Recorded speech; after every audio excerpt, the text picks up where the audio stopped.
Please welcome my girl, the very foxy Foxy Brown. Guess who's back?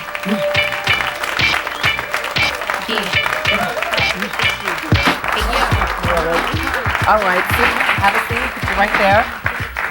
Hey, Mama. Hi. You know something? What dawned on me earlier today, I was sitting here thinking about, wow, you're barely 20 years old, and you're traveling all over the place. You're Europe, America, selling records, living this life. I see you everywhere. She's working the scene in New York, you guys. How are you dealing with all of this? This is always what I wanted to do, so I always asked for this. I prayed for this. So now that I have it, it's like, this is my job, this is like my 9 to 5, and it's fun. Yeah. It's fun.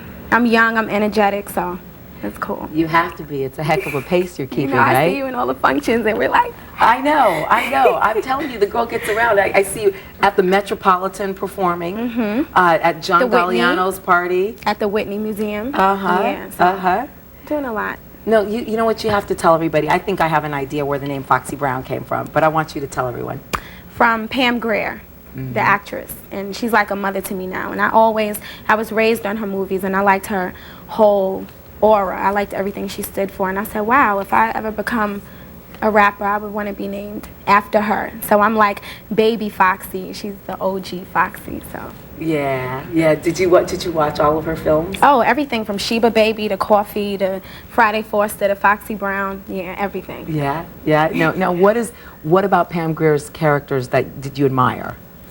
I like the fact that she can be in a sweatsuit, in a business suit, and some stilettos, and still be Foxy, quote unquote. She never had one stigma. She never had to be portrayed as one, a certain type of a way. And I love that about her. She was beautiful, young, sexy. All the men loved her. She ruled the street. I loved everything about her. Yeah. Now, what does your mom call you? Does she call you Foxy?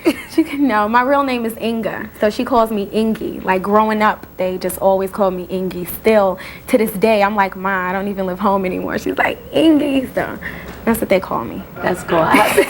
Ingy. See, Mom's always gonna call you. Oh yeah. She's still wash dishes, still everything. Yeah. Like she's. Does she get on you about your? Does she? She's image? My biggest.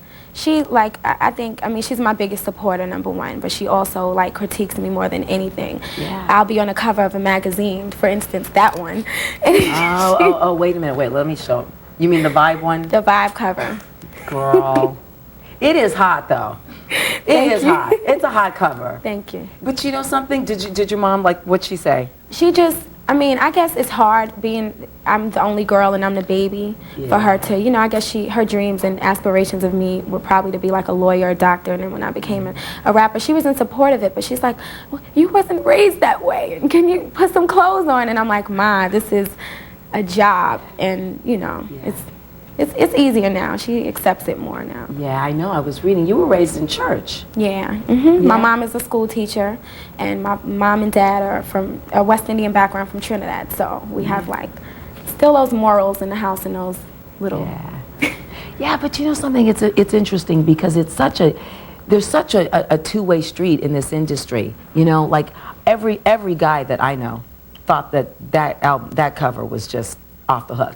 It was funny because I had a fit. Like the editor-in-chief at that time, Danielle Smith, and I were, cool friends, and I felt that cover was too. I wanted to change my image and go in a different direction, and she put that on the cover, and I had a fit, and everybody loved it, and I'm like, what? But they don't see. That's just another point that I wanted to bring up. People don't see anything else but what you're selling and what you're portraying. So I guess it worked. Well, you know something, the interesting thing is, I guess, the contrast is, so men love it, and it does sell records. And then you get some heat from women sometimes. There's Brandy in the article said, and I'll try to read through this really quickly, because I want you to comment on this, because I thought this was kind of tough, Quote, it bothers me that African-American girls get on their albums and call themselves hoes and bitches. I don't like that. I don't want to put Foxy out there by herself because a lot of people do it. But I have a problem with that. Why are you calling yourself a hoe? To go platinum?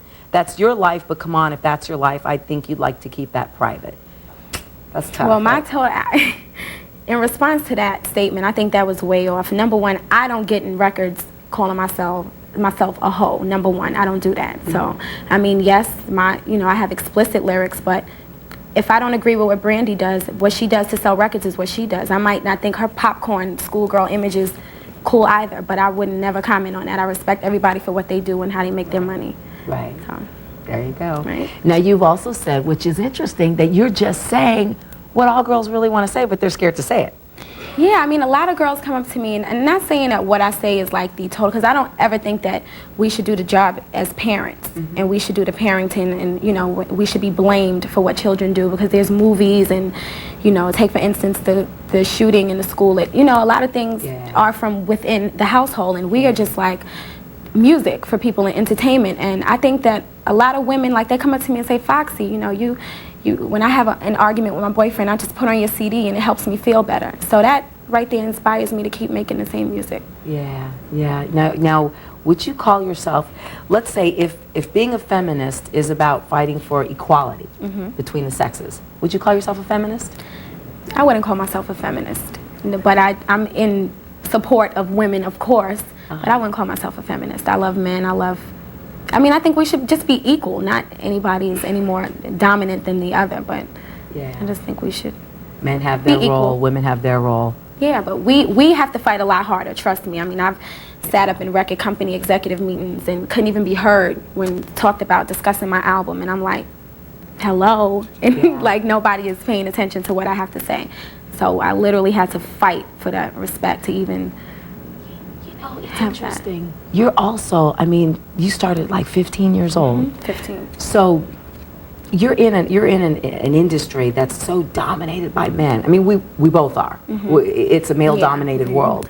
But in the rap community, how much harder is it for you to come in off the street and say, okay, wait a minute, you know? It was a lot harder for me because number one, I came in the youngest female rapper ever at 15. But I had support from Jay-Z, who is like a brother to me, and he already had his, you know, following, and people respected him.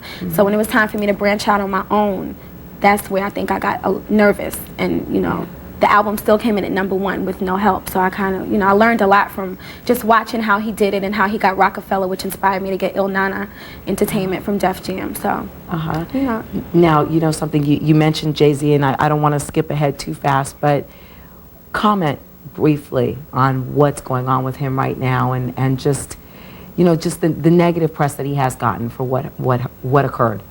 Well, I can't really comment on it because I wasn't there. I don't really know exactly what happened, what took place. All I know is that I support him in whatever. I don't know exactly the situation, but I can personally say, I mean, personally, from before we even started rapping, that Jay isn't violent, Jay isn't malicious, so he had to be provoked for anything like that to happen. My personal feelings on it. All right, girl. All right. We're going to have more with Foxy Brown right after this. Don't you go away.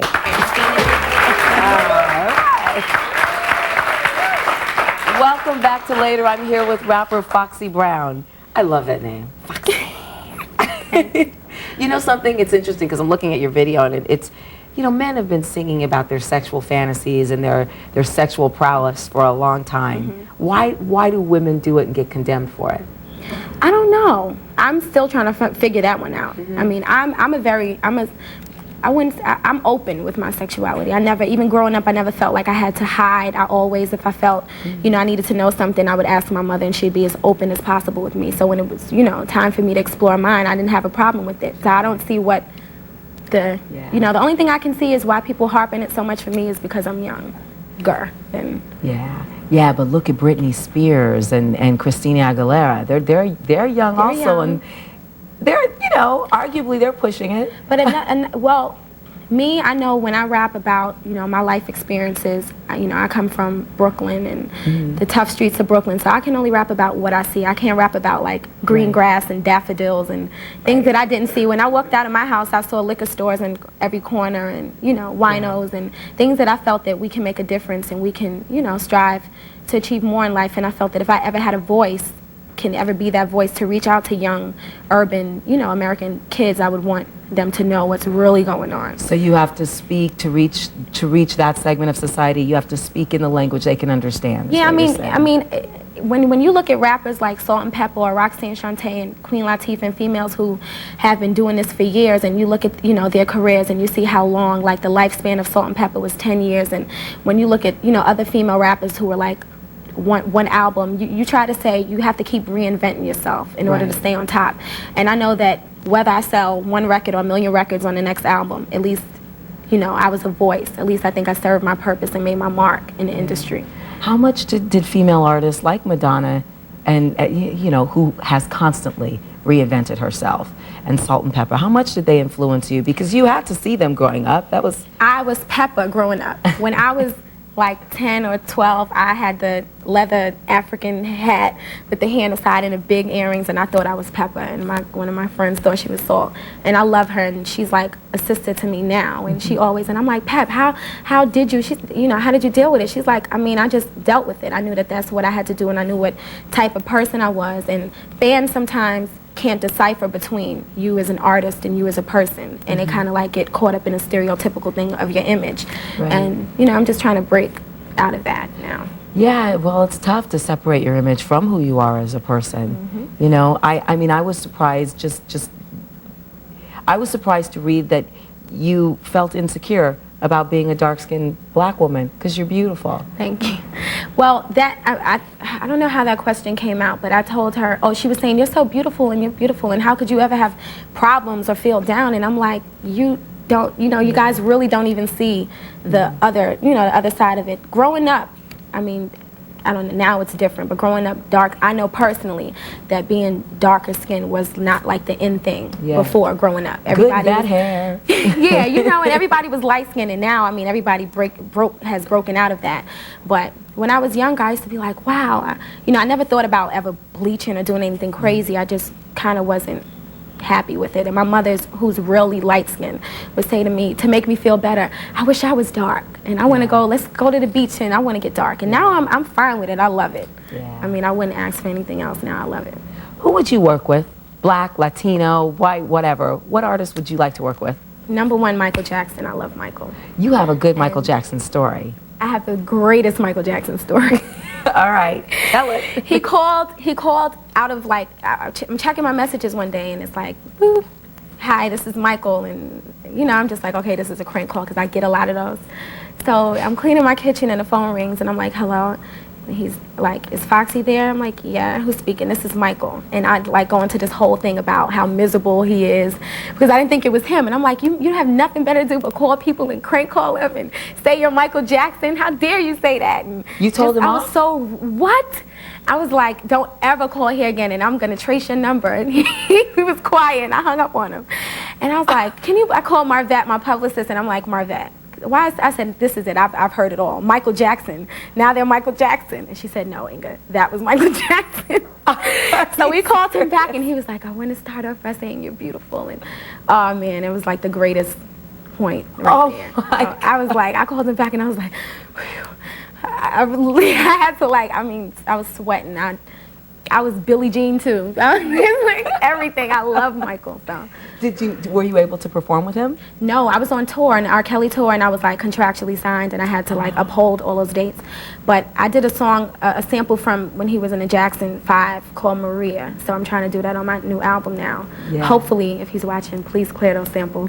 I love that record. So. Yeah. So maybe we're gonna see you working with Michael in the future. Hopefully, yeah. I have a lot of great projects. I did something with a reggae artist, Sprague Benz, called Too Stush, and that's kind of different. No rap artist has ever broken into the dance hall scene like that, and it's real. It's cool, and I just got offered my own sitcom now. You did? Yeah, like a dramedy, where they wanted me to do the comedy thing, and I was like, no, I want to be like the 15-year-old girl that gets pregnant and I want to do the real life thing, whose mom is probably like a crackhead. I don't want the Huxtable story. I don't want that, because that's not real nowadays. All right. So. Oh, you're all over the place. Okay, you sit tight. You don't go away, because when we come back, Foxy's going to perform her latest hit, Hot Spot.